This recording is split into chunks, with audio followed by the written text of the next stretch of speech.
नमस्कार दोस्तों, आपका हार्दिक स्वागत है बिब्लियोफाइल डिजिटल सेंटर पर। मैं दिनकर राणा आपका हार्दिक स्वागत करता हूं और मेरी तरफ से सभी बच्चों को नववर्ष की हार्दिक शुभकामनाएं। अपन मॉक टेस्ट जो सोल्यूशन करने वाले हैं जीडी का, उसको देखते हैं। देखिए पहला क्वेश्चन क्या है बच्चों, गयासुद्दीन तुगलक की मृत्यु के बाद गद्दी पर कौन बैठा। हमसे पूछा गया है कि जो गयासुद्दीन तुगलक था उसकी मृत्यु के बाद उस गद्दी पर कौन बैठता है। उसके बाद जो बैठता है बेटा, ये जो है तुगलक राजवंश के व्यक्ति होते हैं। तुगलक राजवंश के व्यक्ति होते हैं, दिल्ली सल्तनत में होते हैं। ये लोग दिल्ली सल्तनत में कार्य कर रहे होते हैं। गयासुद्दीन तुगलक के बाद जो गद्दी पे बैठता हुआ होता है बच्चों, मोहम्मद बिन तुगलक। मोहम्मद बिन तुगलक के बहुत सारे नाम होते हैं, जिसमें उल्लुग खां एक नाम होता है, उल्लुग खां।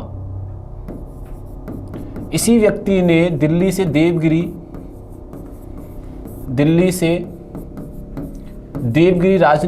देवगिरी राजधानी को शिफ्ट किया। वही ये व्यक्ति होता है जो मिट्टी के अनुसार यानी दोआब कर लगाता है। जैसे जिस हिसाब से मिट्टी उपज पैदा करेगी उसी हिसाब से कर लगाया जाएगा। जैसे कि जहाँ पर ज़्यादा उपजाऊ ज़मीन है वहाँ पर अधिक कर होगा, और लेकिन जहाँ पर कम उपजाऊ ज़मीन है वहाँ पर कम कर होगा। लेकिन उस वर्ष जब इसने कर लगाया, इसके साथ उल्टा हो जाता है। जो अधिक उपजाऊ ज़मीन थी वहाँ बारिश पड़ जाती है और वहाँ जो फसल की पैदावार होती है बहुत ही कम होती है। इस कारण इसकी कुछ नीतियों का जो उस टाइम के लोग थे, इसकी प्रजाति उसे बहिष्कार करती है। कहा जाता है ये बहुत इंटेलिजेंट व्यक्ति होता है। इसने सिक्के तांबे के सिक्के चलाए, लेकिन जो जनता थी, जो प्रजा थी, उन्होंने क्या किया, इन सिक्कों का दुरुपयोग किया। घरों में वो लोग अपने हिसाब से ही तांबे के सिक्के बनाने लग गए।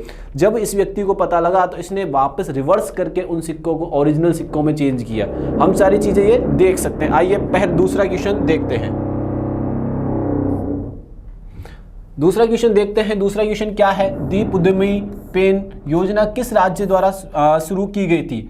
पुद्दुमई जो योजना है वो किसके द्वारा शुरू की गई, ये हमसे पूछा गया। ये तमिलनाडु के द्वारा शुरू की गई थी बच्चों।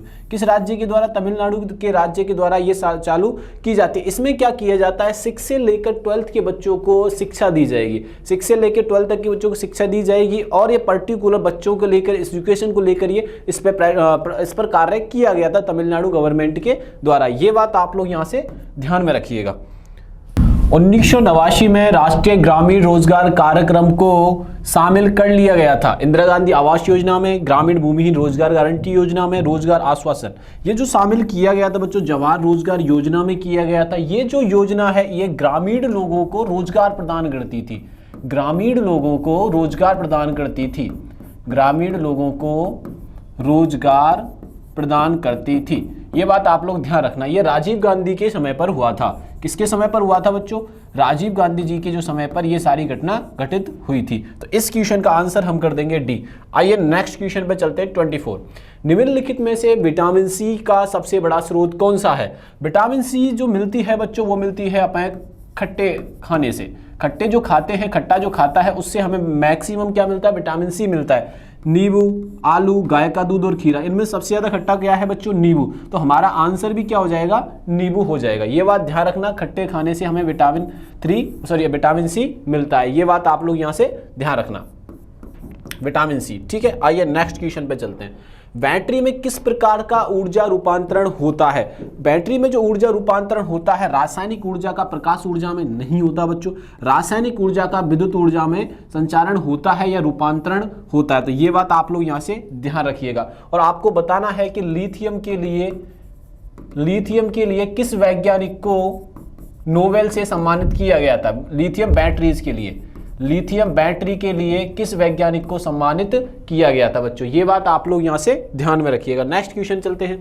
2011 की जनगणना के अनुसार निम्न में से किस केंद्र शासित प्रदेश का लिंगानुपात सबसे कम था। सेंट्रल का इसमें ये बच्चों पूछा गया है। सबसे कम जो था दमनदीप का था 618। सबसे कम किसका था बच्चों? दमनदीप का था। कितना था? मात्र सेक्स रेशो कितना था बच्चों? 618। ये बात आप लोग यहां से ध्यान में रखना। अगर आपको नॉर्मल राज्य का पूछता तो हाईएस्ट किसका है बच्चों? हाईएस्ट जो है वो है केरल का। लिंगानुपात सर्वाधिक किसका है बच्चों? लिंगानुपात जो सर्वाधिक है वो है केरल का। और लिंगानुपात सबसे कम है। सबसे कम जब आपसे पूछा जाएगा तो सबसे कम आपको आंसर देना है बच्चों हरियाणा। हाईएस्ट की बात करें तो केरल आ जाता है, और सबसे कम किस में आ जाता है बच्चों? हरियाणा में आ जाता है। चलिए नेक्स्ट क्वेश्चन अपना करते हैं, और इस क्वेश्चन का आंसर हो जाएगा दमनदीव। आइए नेक्स्ट चलते हैं। ड्रीम फ्रॉम माई फादर की आत्मकथा किसकी है बच्चों? ये जो आत्मकथा है ये बराक ओबामा की है। किसकी है? बराक ओबामा की है, जो अमेरिका के 44 यानी कि 44वें राष्ट्रपति रहे। 44वें राष्ट्रपति रहे थे, राष्ट्रपति बराक ओबामा। बराक ओबामा की ये आत्मकथा है और पब्लिश जो होती है बच्चों 1995 में होती है। ये बात इनके बारे में ध्यान रखना। तो आंसर क्या हो जाएगा? इनका डी हो जाएगा। इनका जन्म, इनके फादर का जो जन्म वो केन्या में होता है, उनसे रिलेटेड इनमें ये कहानी सारी की सारी बताई गई है। तो इसमें जो आंसर हो जाएगा बच्चों क्या हो जाएगा? डी आंसर हो जाएगा। चलिए नेक्स्ट क्वेश्चन करते हैं। निम्नलिखित में से किस गीत की रचना प्रसिद्ध भारतीय संगीतकार राहुल देव बर्मन ने की है? ऐसे कई बार क्वेश्चन आए गए, नई मूवियों से भी पूछे गए, पुरानी मूवियों से भी पूछे गए। ऐसे करके जो हमारे जीडी में क्वेश्चन अच्छे खासे आए भी थे, पूछे जा रहे हैं और आने वाले एग्जाम में पूरी संभावना है कि यहाँ से क्वेश्चन आ सकता है। तो इससे जो राहुल देव बर्मन ने, जो भारतीय प्रसिद्ध संगीतकार है, जो कंपोज किया गाना या लिखा, वो कौन सा है? ये दोस्ती हम नहीं तोड़ेंगे। तो हमारा आंसर क्या हो जाएगा बच्चों? ए आंसर यहाँ से हो जाएगा। ठीक है, ये पुराना गाना है काफी, तो हमें ध्यान रखिएगा, ये दोस्ती हम नहीं तोड़ेंगे। इस क्वेश्चन का जो आंसर होगा वो ए हो जाएगा। कोशिका के किस घटक में कोशिका का आनुवांशिक पदार्थ डीएनए होता है? तो ये न्यूक्लियस यानी केंद्रक में होता है बच्चों। कहां पे होता है इसका? केंद्रक में ये होता है। ये बात ध्यान आप यहां से रखिएगा। नेक्स्ट क्वेश्चन करते हैं। आपको ये बात जरूर ध्यान रखनी है कि कोशिका की खोज किसने की थी? कोशिका की खोज किसने की थी? ये आपको कमेंट बॉक्स में बताना है किसने की थी बच्चों। ये बात आप लोग ध्यान रखना। मैगस्थनीज के दरबार में एक यूनानी राजदूत था। मैगस्थनीज जो था किसके राज दरबार में था? तो ये चंद्रगुप्त मौर्य के दरबार में था बच्चों। ये बात आप लोग यहां से ध्यान रखिए। चंद्रगुप्त मौर्य के टाइम पर यह था। चंद्रगुप्त मौर्य जो होते हैं मौर्य राजवंश की स्थापना करते हैं। चंद्रगुप्त मौर्य राजवंश की स्थापना करते हैं और इनके जो गुरु होते हैं उनका नाम क्या होता है बच्चों? चाणक्य। इनके जो गुरु होते हैं वो क्या होते हैं बच्चों? चाणक्य होते हैं। चंद्रगुप्त के बाद जो राजा बनता है बच्चों? बिंदुसार बनता है। बिंदुसार के बाद कौन बनता है बच्चों? अशोक बनता है। अशोक सम्राट के नाम से हम लोग जानते हैं। तो इस क्वेश्चन का आंसर हो जाएगा चंद्रगुप्त मौर्य। ये बात आप लोग यहां से ध्यान रखिएगा। दक्कन का पठार भारत में एक त्रिकोणीय भूभाग है जो नदी के दक्षिण में स्थित है। किस नदी के दक्षिण में स्थित है? तो ये जो स्थित है बच्चों नर्मदा नदी की स्थित है। ये बात आप लोग यहाँ ध्यान रखना, किस नदी के स्थित है बच्चों? ये जो स्थित है वो है नर्मदा नदी के। ये बात आप लोग यहाँ से ध्यान रखिएगा। चलिए नेक्स्ट क्वेश्चन करते हैं। एक बार इसके बारे में ये चीज और ध्यान रखनी है, नर्मदा नदी निकलती कहाँ से है? तो नर्मदा नदी जो निकलती है वो अमरकंटक से निकलती है। कहाँ से निकलती है? अमरकंटक की जो पहाड़ियां हैं वहां से निकलती है। गंगा का मैं पहले कई बार बता चुका हूं, तो आपको इसकी लंबाई, जो भारत की सबसे लंबी नदी है बच्चों, ये भारत की, जो भारत में पूर्णतः बहती है, भारत की सबसे लंबी नदी, भारत की सबसे लंबी जो नदी है, भारत की सबसे लंबी नदी वो आपको बतानी बच्चा गंगा है। कितने स्टेट से निकलनी है मैं आपको एक कमेंट बॉक्स में पूछूंगा ये क्वेश्चन, कितने स्टेट से निकलती है, इसकी लेंथ कितनी है बच्चों, और ये इसका जो माउथ है वो क्या है, और ओरिजिन बच्चों क्या है, माउथ और ओरिजिन दोनों चीजें आपको यहाँ पे बतानी है, ये बात ध्यान रखिएगा। चलो नेक्स्ट क्वेश्चन पे करते हैं।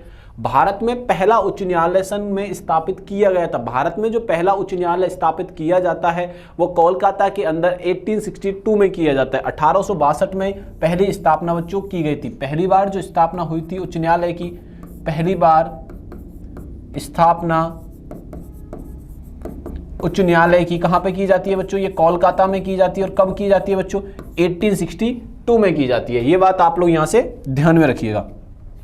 निम्न में से कौन सा विद्रोह 1856 के बीच हुआ था, तो ये संथाल विद्रोह था बच्चों।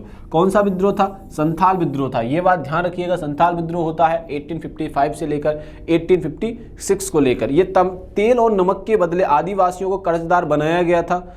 इसमें अधिनियम भी पारित हुआ था 1876 में परागना किराएदार अधिनियम पारित किया गया था। ये संथाल दलवी इसे कहा जाता था। ये दो तीन चीजें इसके बारे में याद रखनी है। संथाल इसे दलवी कहा जाता था और इनको आदिवासियों को क्या किया जाता था, इसमें कर्जदार बनाया जाता था या गुलाम बनाया जाता था, उनसे कार्य बच्चों करवाया जाता था। तो हमारा क्वेश्चन आंसर हो जाएगा यहाँ से ए।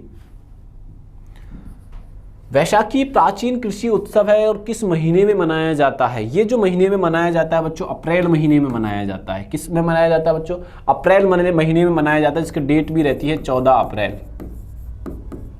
कारण है इसके पीछे, ठीक है। गुरु गोविंद जी थे, उनके गुरु गोविंद जो आखिर 10, मैं आपको सिखिज्म के बारे में बताता हूँ एक बार। एक गुरु नानक जी होते हैं और एक गुरु गोविंद जी होते हैं। ये 10वें गुरु थे गुरु गोविंद जी, ठीक है ना। अब इनसे बार चीजें निकल के आती हैं बच्चों, कैसे निकलते हैं वो अपन यहाँ पे देखते हैं और चीजों को और एनालिसिस एक बार करते हैं, ठीक है। आइए एक बार देखते हैं ऐसी चीजें। गुरु गोविंद ने क्या किया था, खालसा पंथ की स्थापना की थी।